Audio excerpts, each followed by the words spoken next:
안녕하세요. 언제부턴가 남보다도 못하게 변해버린 남편을 반품시켰던 40대 여자입니다. 신중히 결정해야 하는 일륜지 대사인 만큼 그 결혼 생활을 유지하기 위해선 많은 노력이 필요한 것 같아요. 하지만 익숙함에 속아 그 중요한 사실을 잊는 사람이 덜어 있더라고요. 마치 제 전 남편처럼 말입니다. 노력은 고사하고 저에 대한 최소한의 배려와 존중마저 사라졌던 전 남편을 전 결국 포기하고 말았어요. 저와 비슷한 사연을 갖고 계신 분들이 많은 이곳에 제 이야기 또한 공유해보고자 저는 이 사연을 보내게 됐습니다. 그럼 시작할게요. 어릴 적 저희 집은 평탄하지 않았습니다. 술주정뱅이였던 아빤 일도 하지 않고 매일 술에 취해 있었어요. 게다가 술만 마시면 엄마를 그렇게 괴롭혀댔죠. 그렇게 맨정신일 때가 없던 아빠 때문에 집안의 생계를 책임지는 사람도 저와 여동생을 보살피는 사람도 전부 엄마일 수밖에 없었어요. 엄만 생계를 책임지기 위해 파출부와 식당 주방일 등 닥치는 대로 일을 하셨습니다. 집에 들어와서도 허드렛 일이란 허드렛 일은 다 하면서 우리를 키워주셨죠. 그리고 가족 모두를 괴롭게 만들었던 아빤 그렇게 술을 마셔대더니 제 나이 고작 13살에 돌아가시더군요. 그땐 정말 눈물도 한 방울 나지 않았어요. 아빠라는 사람이 차라리 없었으면 하고 바랬던 적이 셀 수 없이 많았으니까요. 그렇게 아빠가 돌아가신 후 우리 세 식구는 비록 가난할지언정 웃음을 되찾고 행복하게 살았습니다. 엄만 여전히 힘들게 돈을 벌며 우리를 키워주셨고 우린 그런 엄마를 위해 사이좋게 집안일도 나눠하고 매일 엄마의 다리도 주물러 드렸어요.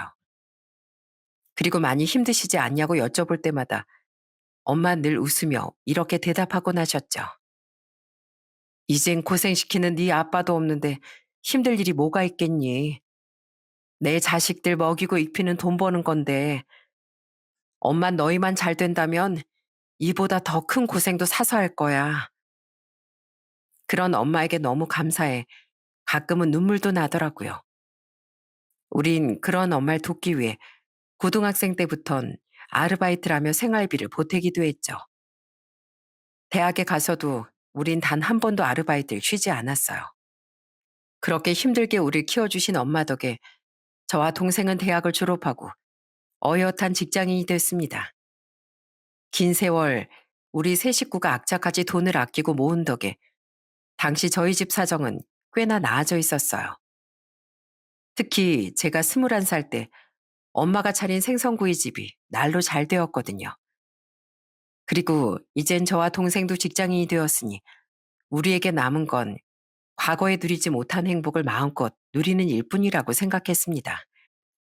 하지만 운명은 자꾸만 우리의 행복을 깨뜨려 놓으려 안달이더군요. 엄마, 우리 명이 불쌍해서 어떡해? 동생은 취업한 지 얼마 안 된 어느 날 불의의 사고로 세상을 떠났습니다. 엄만 이제 좀 살만해졌나 했더니 하늘도 무심하다며 동생의 영정사진을 끌어안고 무너지듯 오열하셨죠. 그렇게 동생과 이별한 후 저와 엄만 서로를 더 의지하며 힘든 시간을 보냈어요. 그리고 언제부턴가 엄만 이런 말씀을 종종 하시기도 했습니다. 상희야, 엄만 네가 명이모까지 꼭 더 행복하게 살아줬으면 좋겠어. 아주 건강하고 씩씩하게 살다가 명희가 못 해본 결혼도 하고 아이도 낳아서 아주 행복하게 살아줬으면 이 엄만 더 소원이 없을 거야. 제가 더 행복해지는 게 유일한 소원이라던 엄마를 위해서라도 전 동생 목까지 더욱 씩씩하게 살기 시작했어요. 그러다 거래처 직원으로 만나 인연이 되었던 3살 위 남편과 1년의 연애 뒤 제 나이 32에 결혼하게 됐죠. 사실 결혼을 결심하기까진 고민이 참 많았는데요. 그건 바로 남편의 가족 문제 때문이었습니다. 연애 시절 우린 서로의 가정사를 같은 날 털어놓았어요. 그런데 남편의 이야기를 먼저 들어보니 시댁도 시부가 문제였더라고요. 사실 우리 아버진 문제가 많은 분이야. 내가 어렸을 때부터 술을 끼고 살면서 어머니를 많이 힘들게 하셨거든. 그나마 다행인 건 돈을 벌어오긴 하셨다는 건데 아버지의 술값, 술 취해서 부린 행패값 같은 걸로 맨날 그 돈이 줄줄 샜었어. 시부는 딱 저희 아빠 같은 사람이었던 겁니다. 그나마 시부가 좀 더 나았던 건 꾸준히는 아니지만 적어도 돈벌이는 하셨었다는 거, 물건 같은 걸 던지진 않았다는 거죠. 하지만 늘 주사인 과격한 말로 시어머니와 남편, 그리고 시동생을 괴롭혔다고 해요. 그리고 시부는 저와 동갑이던 시동생이 성인이 된 후부턴 완전히 일을 딱 그만두고 단 한 번도 일한 적이 없었다고 합니다. 그때부터 우리 집은 한층 더 힘들어졌어. 가뜩이나 집에 돈은 없는데 수주정뱅이 아버지 때문에 돈이 줄줄 새니까 어머니 그때서부터 식당 주방 일을 시작하셨어. 원래 우리 어머닌 어린 시절에 큰 병을 앓은 후로 한쪽 시력을 상실하셔서 나가서 일을 하기 힘든 분이셨거든. 근데 생활고가 심해지다 보니까 어찌어찌 사정사정해서 겨우 일을 구하셨던 거야. 내가 대학 졸업해서 취업하기 전에도 알바한 돈을 집에 보태긴 했는데 그걸론 턱없이 모자랐었으니까. 남편은 그런 자신의 어머니가 가여워 집에 돈을 보태려 노력했다는군요. 하지만 시어머니는 시부가 크게 사고를 칠 때만 하는 수 없이 남편의 도움을 받았을 뿐 평소엔 단호히 거절하셨다고 합니다. 너까지 네 아버지 때문에 인생 망치지 말고 어떻게든 돈을 모으라면서요. 물론 그래도 시부 때문에 나간 목돈이 꽤나 있어 당시 남편은 저보다 모은 돈이 작았습니다. 솔직히 그거야 상관없었어요. 하지만 시부의 문제는 달랐기에 나중에 청혼을 받은 전 고민 끝에 엄마와 상의를 했었죠. 그때 엄마 또한 이틀 정도 고민하시더니 제게 남편을 한번 데려와 보라고 말하셨어요. 그리고 남편이 돌아간 후 제게 이렇게 말해주시더군요. 네가 좋다면 엄만 이 결혼 반대하지 않으마. 물론 한 번밖에 못 봤지만 사람이 살갑고 착한 것 같아. 너와 같은 처지라고 생각하니 딱하기도 했고 너한테 자기를 믿어주면 평생 잘하며 살겠다고 약속도 했다며 믿어보고 싶다며 한번 믿어보렴. 엄만 남편을 굉장히 마음에 들어 하신 거예요. 제 아빠도 똑같은 사람이었으니 남편을 더욱 남처럼 느끼지도 못하신 거고요. 그런 엄마의 말씀에 저 또한 결혼에 대한 결심이 섰습니다. 어느 정도 마음고생할 각오를 하더라도 동병상련인 남편을 감싸주며 살고 싶다고 생각한 거죠. 고마워, 상이야. 나 정말 평생 나보다 널 더 소중하게 여기고 살게. 남편은 청혼을 승낙한 제게 엉엉 울며 고맙다고 말했습니다. 정말 가슴을 많이 졸였다면서요. 또한 남편은 저희 엄마도 찾아뵙고 이런 자신을 받아주셔서 감사하다며 목매인 인사를 했죠. 그렇게 우린 결혼하게 됐고 엄만 전셋집 구하는 데 보태라며 큰 돈도 지원해 주셨습니다. 엄마, 아무리 식당이 좀 잘 된다고 해도 이거 너무 많아. 엄마 노후 자금은 어떡하려고. 노후 자금 정도야 적당히 다 있어. 상이야, 이 돈은 너 혼자 몫이 아니라 명의모까지 포함된 거야. 명의가 결혼할 때 주고 싶었던 돈도 다 너에게 주는 거니까 엄마 말 기억하지? 항상 명의모까지 두 배로 행복하게 살아야 한다고. 꼭 그렇게만 살아줘. 그게 이 엄마 소원이야. 그 돈엔 제 동생 몫까지 더해져 있었던 거예요. 물론 그게 억이 넘거나 하는 돈은 아니었지만 엄마가 얼마나 힘들게 돈을 버셨는지 잘 알았던 터라 제겐 억만금보다도 더 귀하게 느껴졌었죠. 그런 엄마의 말씀에 어찌나 눈물이 났는지 모릅니다. 저와 남편은 엄마의 도움 덕에 집값 비싼 서울에 한결편히 전셋집을 구할 수 있었어요. 그리고 결혼 초반만 해도 남편은 그런 엄마에게 감사해하며 정말 좋은 사이가 되려고 노력하더라고요. 이 여편네야, 돈 내놓으라고 돈.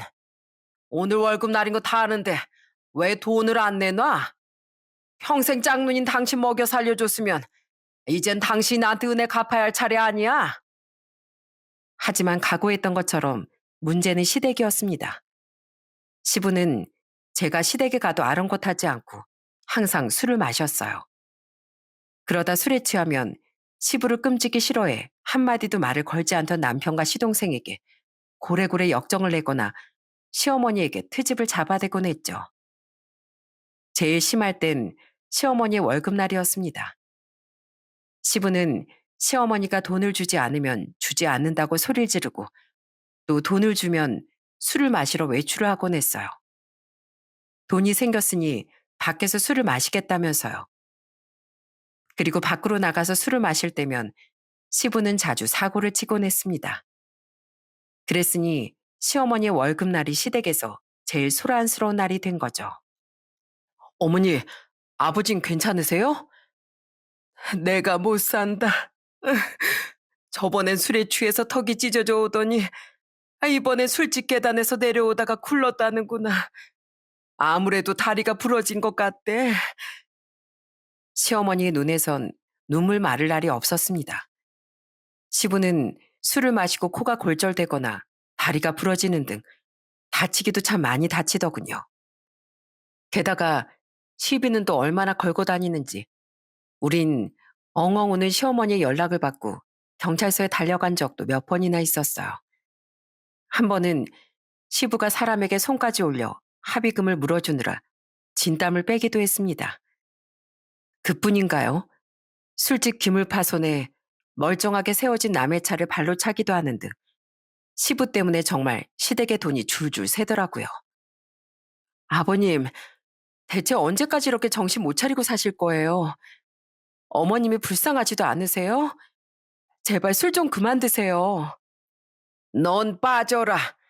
어디 감히 시애비한테 언성을 높여? 말씀 잘하셨어요. 오죽하면 며느리가 시아버지한테 언성을 높이겠어요. 저도 딱 아버님 같은 아빠 아래에서 자랐어요. 그래서 알아요. 지금 가족들이 얼마나 괴로운지. 제발 불쌍한 어머님 좀 그만 괴롭히세요. 그래도 시아버지이니 처음엔 어떻게든 예의를 차려 시부를 말렸습니다. 하지만 없는 돈을 쪼개고 쪼개 시부의 술값을 대고 병원비에 깽값을 대던 시어머니가 너무 가여워 나중에 너무 화가 나더라고요. 남편도 시부에게 화를 내긴 했지만 시어머니를 보면 꼭 저희 엄마를 보는 것 같아 저도 화를 참을 수가 없었어요. 하지만 자식의 말도 듣지 않는 시부가 제 말이라고 귓등으로라도 들었겠습니까? 시부는 날이 갈수록 절 별로 좋아하지 않았을 뿐 여전히 시어머니 괴롭혔죠. 한 번은 남편에게 왜 시어머니가 시부와 이혼하시지 않는지 물어본 적이 있었어요. 남편은 한숨을 푹 쉬며 이렇게 대답했습니다. 옛날에 할아버지가 너무 못 살던 외갓집을 많이 도와주셨대. 우리 친가도 사실 형편이 썩 좋은 편이 아니었는데 말이야.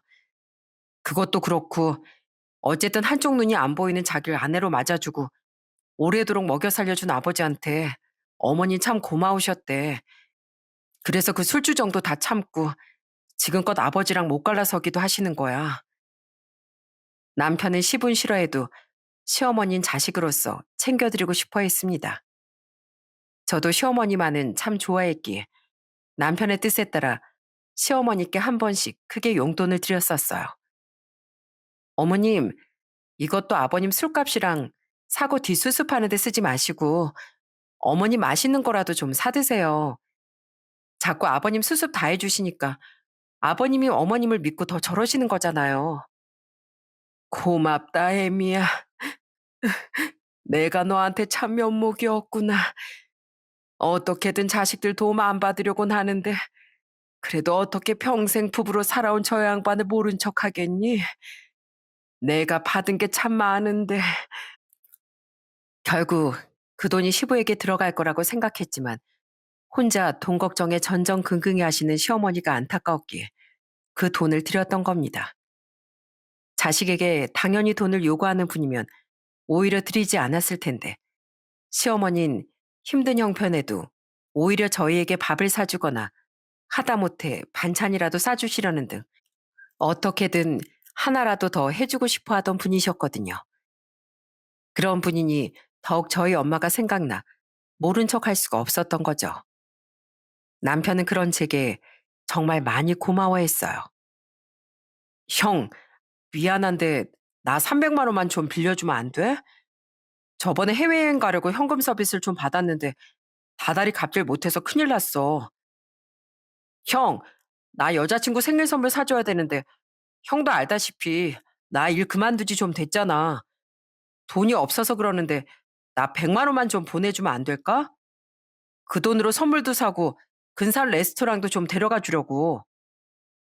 그런데 시댁엔 제가 미처 알지 못했던 문제아가 한 명 더 있더라고요. 그건 바로 저와 동갑이었던 시동생이었어요. 시동생은 엄청나게 철이 없던 사람이었죠.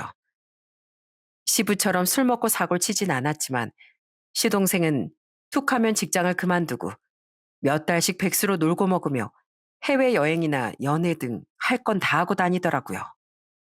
집이 잘 사는 것도 아닌데 그 돈이 다 어디서 났겠습니까? 기가 막히게도 시동생은 겁도 없이 고금리 대출을 받거나 남편에게 손을 벌리더라고요. 결혼 전 남편은 시부뿐 아니라 시동생 때문에도 돈을 많이 못 모았던 거예요. 그런 시동생 때문에 시어머니의 속은 두 배로 터지고 계셨어요. 거기서 문제는 시부는 싫어하던 남편이 시동생만은 감싸며 끔찍이 챙겼다는 겁니다. 제정신이야? 돈이 없으면 연애를 하지 말았어야지. 무슨 여자친구 생일이라고 자기 형한테 돈을 달래. 저번에도 도련님 대출금 때문에 신용불량자 될까봐 우리가 돈 해줬었잖아. 도련님이 아무 준비도 없이 시작한 카페 3개월 만에 망한 뒤에도 1,000만 원이나 갚아줬고 그거 도련님이 갚는다더니 여태 10원짜리 한 장 우리한테 준 적 있어? 그것들 말고도 당신이 동생 챙기고 싶답시고 여태 준 돈이 다 얼마야? 아니, 성민이가 계속 직장에 적응 못하는 건 다 아버지 때문이라니까. 걘 아버지 때문에 성격이 소심해지고 문제가 생긴 거야. 그런 걔가 어릴 때부터 유독 따르고 쫓아다닌 게 형인 난데 그런 가여운 동생을 형이 돼서 챙기지도 못해? 마음에 트라우마까지 있는 애한테 돈 좀 없다고 연애도 여행도 어떻게 하지 말라고 해. 카페도 걔가 어떻게든 잘해보려고 시작한 건데 잘 안 됐다고 어떻게 모른 척을 하냐고. 지금은 아니어도 나중에 여유 생기면 다 갚겠지. 우리 성민이 가엾고 불쌍한 애야. 언제까지 다 큰 성인 동생을 저대로 내버려 둘 건데? 이건 형인 당신이 도련님을 더 망치고 있는 격이야. 저도 처음 두어 번은 동생을 가엾게 여기던 남편이 안타까워 시동생에게 돈을 빌려줬습니다. 물론 남편이 사정사정하거나 박박 우겼기 때문이었지만은요. 솔직히 제 상식으론 시동생의 행동이 이해가 가지 않았거든요. 하지만 고마운 것도 모르고 계속 당연한 듯 돈을 요구하는 시동생을 보니 이건 아니다 싶더라고요. 그런데 남편은 제가 시동생을 돕길 거절해도 좀처럼 받아들이질 못했습니다. 형수님, 진짜 이렇게 야박하게 구실 거예요? 하지만 부부 공동의 돈이니 남편은 제 반대를 이기지 못했어요. 게다가 그동안 해준 돈이 한두 푼도 아니라 더더욱 제 말에 더 우기지 못했죠. 그때부터 전 남편이 철없는 시동생에게 돈을 해주는 걸 전부 막았어요.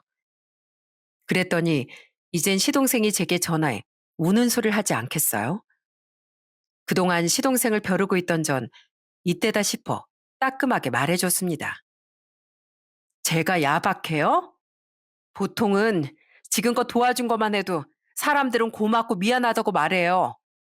그 뒤론 어떻게든 갚으려고 노력하고요. 빌린다는 말이 뭔지 모르세요?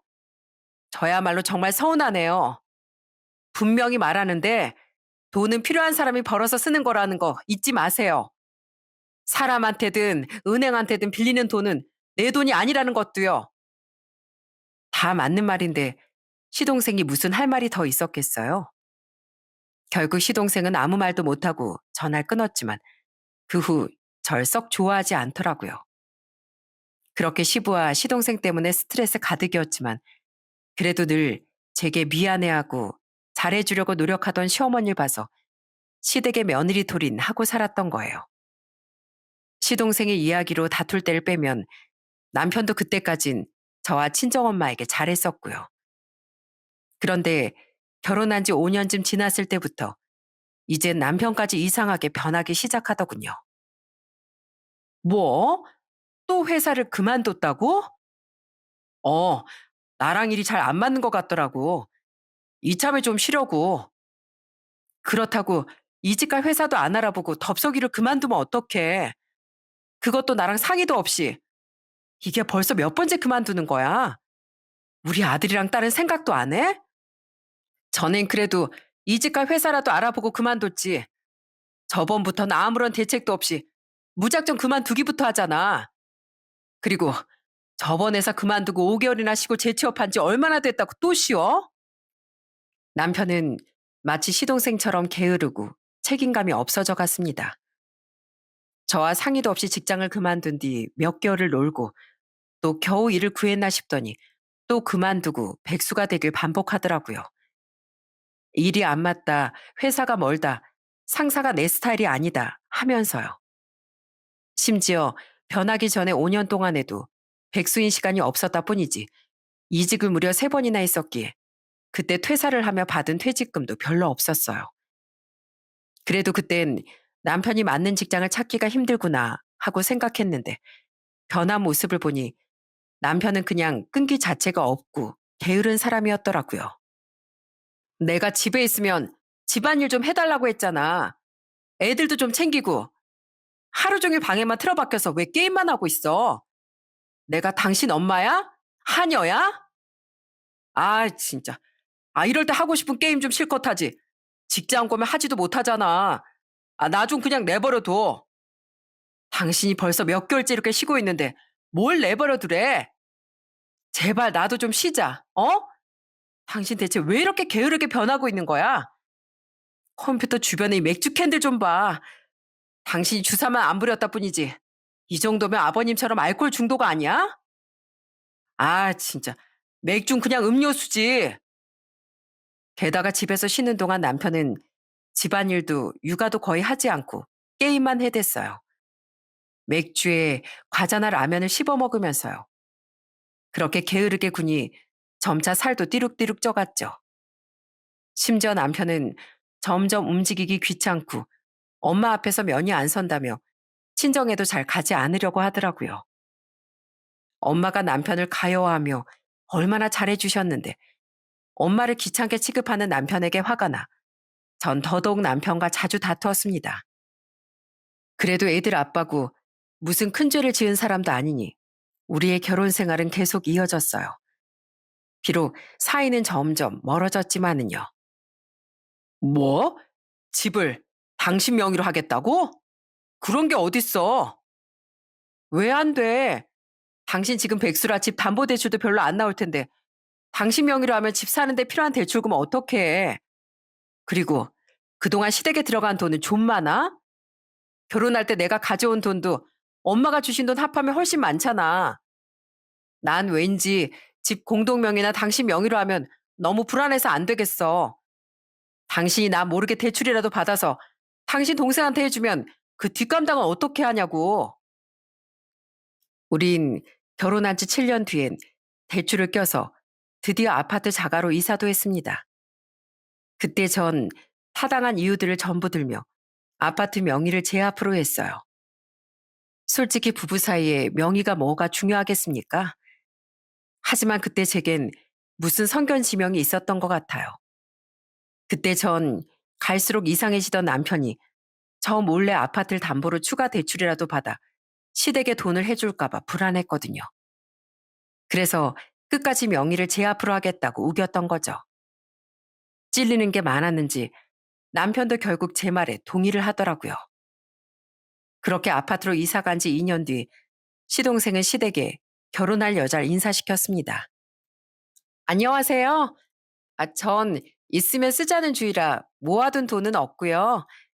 요즘엔 남녀 평등 시대니까 저한테 며느리 둘이 같은 건 요구하지 않아 주셨으면 좋겠습니다. 전 집에서 절연당한 지도 오래라 성민이 오빠한테 사위 둘이 하라고 요구할 일도 없거든요. 깜짝 놀랐습니다. 크게 기대한 건 아니지만 시동생은 딱 자기처럼 철없어 보이는 여잘, 아니 솔직히 그보다 더 별로인 것 같은 여잘 데려왔더라고요. 하지만 시동생의 눈에선 하트가 뿅뿅 쏟아지고 있었어요. 시어머니는 그 여자가 들어간 후 크게 탄식을 하셨는데 시부는 술 먹느라 시동생의 결혼엔 관심도 없고 남편은 말리기는커녕 이렇게 말하더군요. 성민이가 좋다는 여잔데 뭐 알고 보면 괜찮은 사람이겠죠. 그렇다고 애가 좋다는데 결혼을 안 시킬 수는 없잖아요, 어머니. 시어머니가 안타깝기도 하고 시댁에 더더욱 정을 붙이기 힘들겠다 싶기도 하고 마음이 참 복잡하더군요. 하지만 그런 시동생의 결혼 이슈는 얼마 뒤 제 머릿속에서 완전히 지워져 버렸어요. 그로부터 며칠 뒤 엄마에게 청천벽력 같은 불행이 닥쳐왔거든요. 상이야, 엄마 어떡하니? 글쎄 엄마 암이란다. 폐암이래. 그것도 이미 진행이 많이 됐다는구나. 뭐? 폐암? 울며 걸려온 엄마의 전화를 듣고 기절 초풍하는 줄 알았습니다. 엄만 한동안 마른 기침을 자주 하다 객혈까지 하게 되자 놀라서 검사를 받으셨다는군요. 그러다 폐암 상기 판정을 받으신 거죠. 그것도 사기로 진행 중인 암이 너무 많이 진행된 상태의 3기였죠. 안 그래도 엄마가 기침을 너무 하시고 최근 살도 많이 빠지셔서 병원에 모시고 가려고 했더니 엄만 이렇게 말씀하셨어요. 그냥 감기야. 살이야 나이 들면 내 주변 사람들도 다 빠지더라. 그러니까 신경 쓰지 마. 정 아프면 엄마가 알아서 다 가. 엄마가 얼마나 건강한데. 평소 엄만 운동도 자주 하시고 아프신 것도 없어 건강에 자신이 남다르셨습니다. 그래도 엄마가 걱정되어 저는 조금이라도 아프신 곳이 보이면 바로 병원에 모시고 가곤 했어요. 하지만 그땐 정말 가벼운 감기인 줄 알고 대수롭지 않게 생각했던 게 폐암의 증상이었던 거죠. 전 이전에 건강검진을 시켜드리려 엄마에게 돈도 드렸었는데요. 그때 알고 보니 저희가 드린 돈으로 건강검진을 받으셨던 시부모님과 달리 엄만 건강검진을 받지 않으셨다네요. 제가 걱정할까봐 검진을 받고 아무 이상이 없으셨다는 거짓말만 하고 엄만 그 돈으로 손주들 선물을 사셨다는 겁니다. 왜 검진 받으려면 그냥 받지 거짓말까지 해서 상황을 이렇게 만들어. 이제 어떻게. 하나밖에 안 남은 친정가족인 엄마를 잃을지도 모른다고 생각하자 눈앞이 정말 깜깜해졌어요. 저는 혹시 좀 더 희망적인 결과 들을 수도 있지 않을까 싶어 엄마를 이 병원 저 병원 다 모시고 다녔습니다. 하지만 어딜 가든 결과 마찬가지였죠. 저는 결국 현실을 받아들이고 더 늦기 전에 엄마를 입원시켰어요. 그렇게 엄만 항암과 방사선 치료를 병행하게 됐고 전 엄마의 간병을 위해 사회 초년생부터 쭉 다녔던 회사에서 퇴사까지 결심했습니다. 이게 마지막이 될지도 모른다고 생각하니 한시라도 더 엄마 옆에 붙어 있고 싶었거든요. 이 상황이 언제까지 이어질 줄 알고 퇴사를 한다는 거야? 언제까지가 됐든 나 지금 엄마 옆에 못 있어드리면 평생 후회할 것 같아. 아무리 그래도 당신 진짜 너무하는 거 아니야?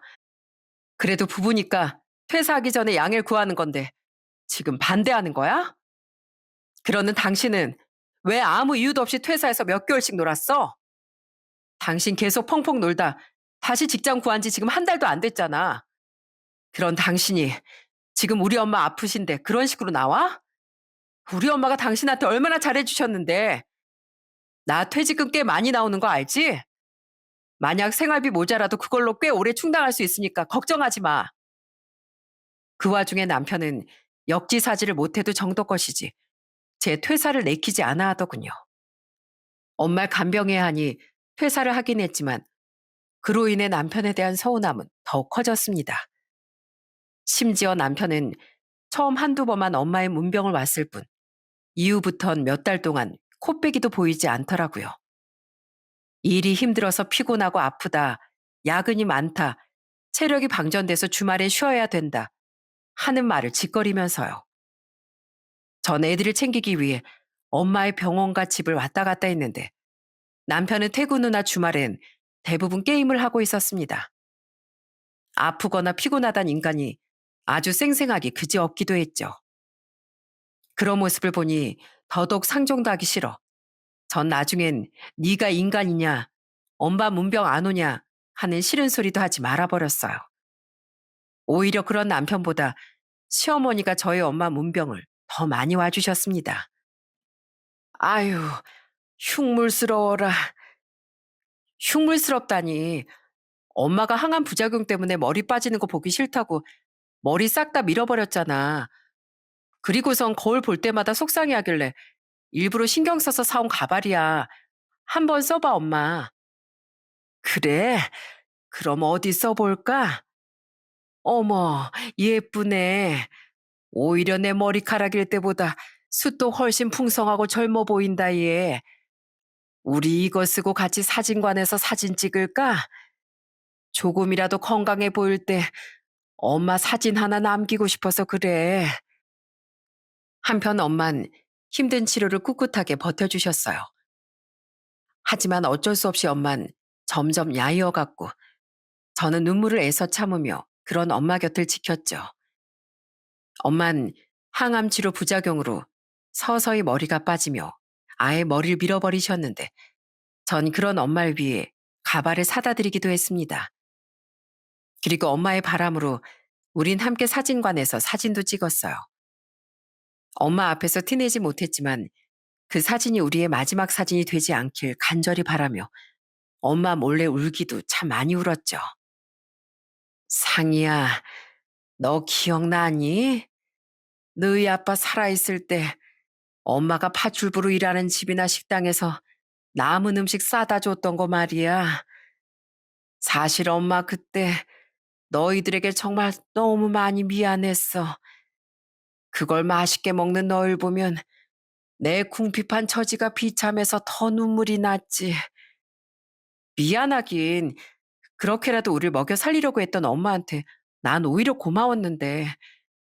엄마, 그렇게 힘들게 날 키워줘서 정말 고마워. 그리고 앞으로는 내가 엄마를 그렇게 보살피고 책임지면서 살 거니까 엄마 낫기만 해. 내가 잘 살기를 바라는 엄마처럼 그게 내 소원이야. 엄마를 간병하는 동안 우리 모녀는 추억 이야기, 묵혀뒀던 이야기 등등 오랜만에 이야기도 참 많이 나눴습니다. 이렇게 우리에게 남은 시간이 짧을 줄 알았다면 좀 더 자주 엄마를 찾아뵐 거라며 후회도 참 많이 했죠. 그렇게 엄마가 투병을 시작한 지 몇 달 뒤 전 시어머니에게 결혼식 날짜가 잡혔다는 연락을 받게 됐어요. 당시 남편과는 마주쳐도 말도 잘 하지 않을 때라 남편은 제게 말을 하지 않은 것 같더라고요. 시댁에 첫 인사로 온 뒤 크게 싸운 시동생과 그 여잔 한번 헤어졌었다고 합니다. 그렇게 결혼이 파토난 줄 알았더니 또 그새 붙어서 결국 결혼식 날짜를 잡은 거죠. 그런데 크게 관심도 없던 시동생의 결혼이 제 인생을 송두리째 뒤바꿔버릴 줄은 꿈에도 몰랐어요. 이 큰돈이 갑자기 왜 빠져나갔지? 그로부터 얼마 뒤 휴대폰을 들여다본 전 제 두 눈을 의심했습니다.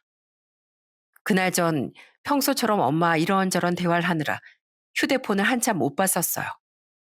그러다 엄마가 잠에 든 뒤 휴대폰을 확인해 보니 제 통장에서 큰돈이 빠져나갔다는 알림이 와 있더라고요. 딱 제가 10여 년 동안 다녔던 회사를 퇴사하며 받았던 퇴직금만한 액수가 말이죠. 대체 이 돈이 어디로 빠져나간 건가 싶어 저는 얼른 휴대폰 어플을 확인해 봤습니다. 고성재 이 인간이 진짜? 황당하게도 그 돈이 보내진 곳은 시동생의 통장이더군요. 전 기함을 하며 곧장 병실 밖으로 나와 남편에게 전화를 걸었어요. 저와 남편은 결혼했을 때부터 통장과 카드 비밀번호를 공유하며 관리를 함께 했었어요. 남편이 변한 후 아파트 명의한 남편이 저 몰래 대출을 저지를 수 있으니 주의한 거지만 뻔히 제가 확인할 수 있는 통장의 돈은 남편이 함부로 건드린 적도 없고 그럴 수도 없다고 생각했으니 굳이 비밀번호를 바꾸지 않았었어요. 그런데 이 인간이 기어코 사고를 친 겁니다. 제 통장에 손을 댈 수 있는 건 남편뿐이었으니 의심의 여지가 없는 상황이었죠. 아니나 다를까 역시나 범인은 남편이 맞았더라고요. 이게 어떻게 된 거야? 왜 돈이 당신 동생한테 빠져나갔어? 왜 나한테 아무 의논도 없이 그 돈을 당신 동생한테 보냈냐고. 아, 그게 성민이가 아버지 꼴 보기 싫다고 최대한 빨리 집 얻어서 살림부터 차리고 싶어 하더라고. 결혼식 전에 말이야. 그래서 전셋집을 좀 알아봤는데 마음에 드는 전셋집 들어가기엔 돈이 좀 부족하대서 내가 빌려줬어. 딱 당신 퇴직금만큼 말이야. 그 돈 어차피 원래 예정엔 없던 돈이라 지금 꼭 필요한 돈도 아니잖아. 내가 평생 일한 회사에서 받은 퇴직금을 왜 당신 마음대로 쓰는데? 그리고 분명 말했지. 그 돈으로 엄마 간병하는 동안 모자란 생활비도 보태고 급전 필요할 때도 쓸 거라고.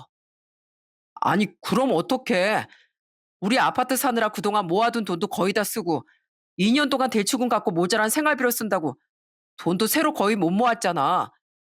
그래서 그 돈이라도 보태준 거지. 에이, 솔직히 당신한테 말하면 못 빌려주게 하게 뻔해서 안 물어봤어. 근데 그렇게까지 해서라도 돈 빌려주고 싶었던 내 마음도 이해해주면 안 돼? 불쌍한 내 동생이 드디어 아버지랑 떨어져서 산다고 잔뜩 신났는데 아유, 어떻게 그걸 안 도와줘? 내가 동생 도와준 게 그렇게 불만이야? 정 돈 부족하면 더 대출을 받던가 당신이 간병 포기하고 다시 일하면 되는 거 아니야? 기가 막히게도 남편은 그 돈을 시동생의 전세 자금으로 보태준 거더라고요. 그리고선 뻔뻔하게 이해해달라는데 정말 사람으로 느껴지지도 않았습니다. 2년 동안 돈 못 모은 이후에 당신이 탱자탱자 놀아서도 포함인 거 알지? 참 양심도 없다. 어? 그리고 내가 왜 당신하고 당신 동생 때문에 아픈 우리 엄마 간병 포기하고 다시 일을 해야 돼? 내가 왜 대출을 받아야 되냐고. 불쌍하지도 않은 당신 동생 불쌍히 할 시간에 힘들게 암투병 중인 우리 엄마를 좀 가엾게 여겨봐. 집에 있으면 맨날 게임만 하느라 바쁜 아빠를 둔 당신 애들을 좀 불쌍히 해봐. 당신이야말로 내 동생 좀 불쌍히 해봐. 당신이야말로 내 동생한테 너무 무정하다고. 그리고 걔가 이번엔 꼭 갚겠다고 했어. 천천히라도 꼭. 아, 그러셨어요? 아주 멋진 형 납시였네. 자기 동생한테 그렇게 돈을 뜯기고도 그 말을 또 믿니? 아니지. 당신 솔직히 당신 동생 말 안 믿지? 근데 그냥 내가 또 돈 벌어오겠지 싶어서 당신 동생한테 내 퇴직금 퍼준 거지? 당신 마음대로. 그래, 어디 두고 봐. 나도 아주 똑같이 해줄게. 저는 열이 머리끝까지 받아 할 말을 다 마치곤 전화를 뚝 끊어버렸습니다. 이후 곧장 제가 어떻게 했는지 궁금하시죠? 저는 그 길로 부동산에 집을 내놔버렸어요. 그리고 곧장 집으로 돌아와 퇴근한 남편에게 그 사실을 통보했죠. 남편은 그 이야기를 듣고 길길이 날뛰더군요. 뭐? 이 집을 내놨다고? 당신 멋대로? 당신이 당신 동생 멋대로 챙기길래 나도 앞으로 내 가족만 멋대로 챙기면서 살려고 하는데 뭐가 문제야? 뭐? 아니, 그게 집이랑 무슨 상관이야? 나 앞으론 우리 엄마랑 애들만 챙기면서 살 거라는 소리야. 당신은 더 이상 내 가족이 아니야. 이래도 못 알아듣겠어? 이 집 팔고 당신이랑 당장 이혼할 거라고. 저는 그놈에게 냅다 이혼 통보를 했습니다. 그리곤 미리 준비해서 챙겨간 이혼 서류도 던져버렸더니 그놈은 어리 빠진 표정을 지으며 반문했어요. 뭐? 이, 이혼? 아무리 그럴 거라고 해도 우리가 같이 사는 집인데 당신 멋대로 내놓으면 어떡해? 명인 당신 앞으로 돼 있을지 몰라도 이건 엄연한 공동재산인데 공동재산? 그래, 그건 맞지. 근데 지분을 한번 따져보자. 이 집에 우리 엄마가 지원해주신 돈 몇 천에, 내 앞으로 받은 대출금에, 결혼할 때 내가 모아서 가져온 돈, 그리고 결혼 생활 내내 내가 번 돈까지 다 빼면 당신 몫은 얼마나 남아있을 것 같니? 당신 결혼 전에 당신 아버지랑 동생 때문에 모아둔 돈도 별로 없었잖아. 게다가 결혼 후에도 당신 집에 들어간 돈이 한두 푼이야?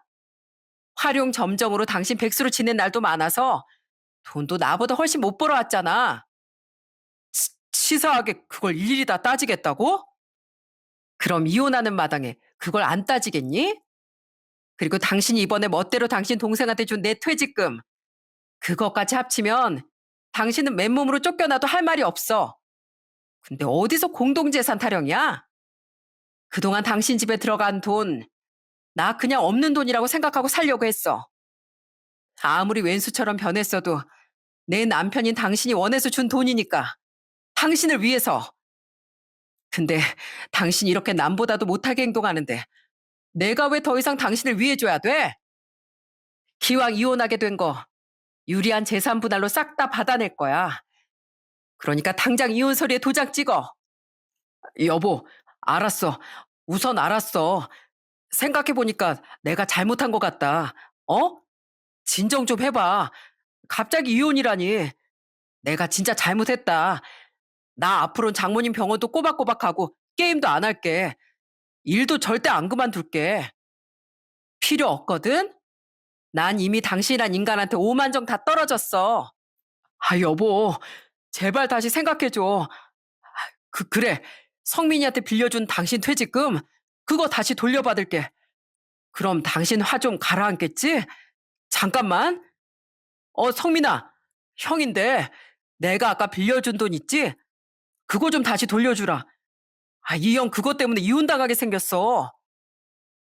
정말 불리하게 이혼당할 것 같자 그제야 남편은 싹싹 빌기 시작하더군요. 하지만 통하지 않을 것 같자 이번엔 시동생에게 빌려준 돈을 돌려받겠다며 스피커폰 모드로 시동생에게 전화를 걸더라고요. 그리고 역시나 시동생의 대답은 기대를 저버리지 않았어요. 뭐? 싫어, 형. 왜 준 걸 도로 뺏어가려고 해? 우리 좀 전에 부동산에 계약하러 간다고 전화도 했거든? 야, 임마. 그게 네 돈이야? 그냥 내가 빌려준 돈이잖아. 이 형 이혼당한다니까. 아, 글쎄 그건 형이 알아서 할 일이고 왜 나한테 난리야? 어차피 억지로 빼앗아 가지도 못하는 거 알지? 형 일은 형이 알아서 잘 해결해. 난 이만 끊는다. 시동생은 남편이 이혼을 당하든 말든 자기 알 바 아니라며 전화를 뚝 끊어버리더군요. 당황한 남편이 다시 전화를 걸었지만 시동생은 받지도 않았어요. 저는 그런 남편을 비웃으며 집에서 나가라고 소리쳤죠. 그렇게 동생 하더니 아주 꼴 좋다. 아주 대단한 우애야. 고성민이 나쁜 자식. 어떻게 나한테 이럴 수가 있어? 당신 동생은 원래 그런 사람이야.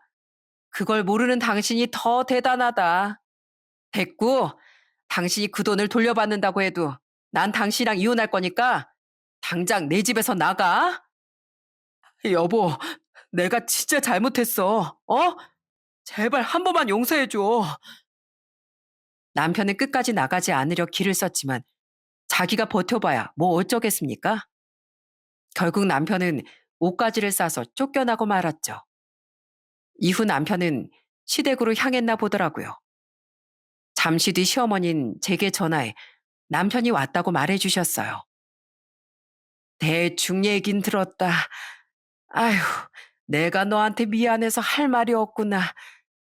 성재 저놈은 오자마자 성민이를 찾아댔는데 이미 성민이 그 여자애가 사는 월세 자취방으로 들어간 지 며칠 됐어. 내가 그 얘기를 해주니까 배신자 자식이라면서 성재가 엉엉 울더라고. 시어머니는 제게 정말 많이 미안해 하셨습니다. 그날 전 남편 몰래 시어머니를 따로 밖에서 잠시 만나 뵀어요. 그리곤 유일하게 제가 시댁에서 좋아했던 시어머니의 손을 잡고 눈물의 작별 인사를 했죠. 죄송해요, 어머님. 근데 전 더 이상은 못 버티겠어요. 이런 말 주제 넘지만 어머님도 이젠 그만 참으셨으면 좋겠어요. 나야 뭐 이미 늙은 거 그냥 그 양반은 평생 달고 살아야 할 혹이다 생각해야지 어쩌겠니. 하지만 애미 넌 아직 미래가 창창하니 절대 참고 살 필요 없다. 그동안 참 미안하고 고마웠다. 부디 우리 손주들과 행복하게 잘 살아다오. 사부인께서도 꼭 쾌차하시길 내 멀리서나마 응원하마. 그렇게 시어머니와는 작별했지만 남편은 포기하지 못하고 계속 제게 연락을 하더군요. 그리고 제가 받지 않았더니 이놈이 그제야 병원으로 찾아와 엄마에게까지 싹싹 빌더라고요. 장모님, 몸은 좀 괜찮으세요? 그동안 너무 못 와봐서 죄송합니다. 근데요, 장모님, 저 이젠 정말 반성하고 새 사람 될 수 있거든요. 장모님도 원래는 저 많이 예뻐하셨잖아요. 저 진짜 변할 테니까 집사람 마음 좀 돌릴 수 있게 설득해 주세요. 제발요. 사람이 엄치가 없어도 청도가 있어야지. 우리 상이가 참아줄 땐 고마운 줄도 모르다가 왜 이제 와서 용서를 비나. 사과를 하고 잘못을 비는 것도 다 때가 있는 법이야. 난 우리 상이랑 비슷한 환경에서 자란 자넬 진심으로 자식으로 여기며 예뻐했네. 하지만 자넨 나와 우리 딸의 애정을 받을 자격이 없는 사람이었던 게지. 어리석게도 내가 그걸 못 알아보고 우리 딸한테 결혼을 하라고 말했었어.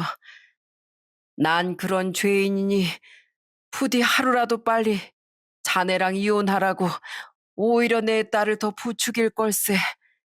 그러니까 썩 나가게. 하지만 그놈은 엄마에게 된통 혼쭐만 난 뒤 엉엉 울며 병실에서 쫓겨나야 했습니다. 그렇게 남편은 결국 이혼할 수밖에 없었어요. 전 당연하게도 굉장히 유리한 재산 분할을 받게 됐죠. 그리고 비록 무직인 상태였지만 아파트를 팔고 엄마의 집에 들어가며 손에 쥐고 있게 된 큰돈이 제 경제적 여유를 증명해 줬기에 저는 아이들의 양육권도 가져올 수 있었습니다. 돈도 얼마 없는 데다 양육 참여도도 저보다 적었고 무엇보다 술주정뱅이 시부와 앞으로 쭉 살거나 아니면 월세방을 얻어 나와야 했던 남편보다 경제적 환경적으로 훨씬 더 안정적이었으니까요. 그렇게 이혼한 지 지금은 아직 반년밖에 지나지 않았습니다. 얼마 전 전 남편은 아이들 양육비 문제로 할 말이 있는 척 제게 연락을 해오더군요. 하지만 막상 전화를 받아보니 애들 문제는커녕 그놈은 그냥 제게 매달리려고 연락을 한 거더라고요. 여보, 잘 지내고 있어? 장모님은? 우리 애들은 아빠 안 보고 싶어 해?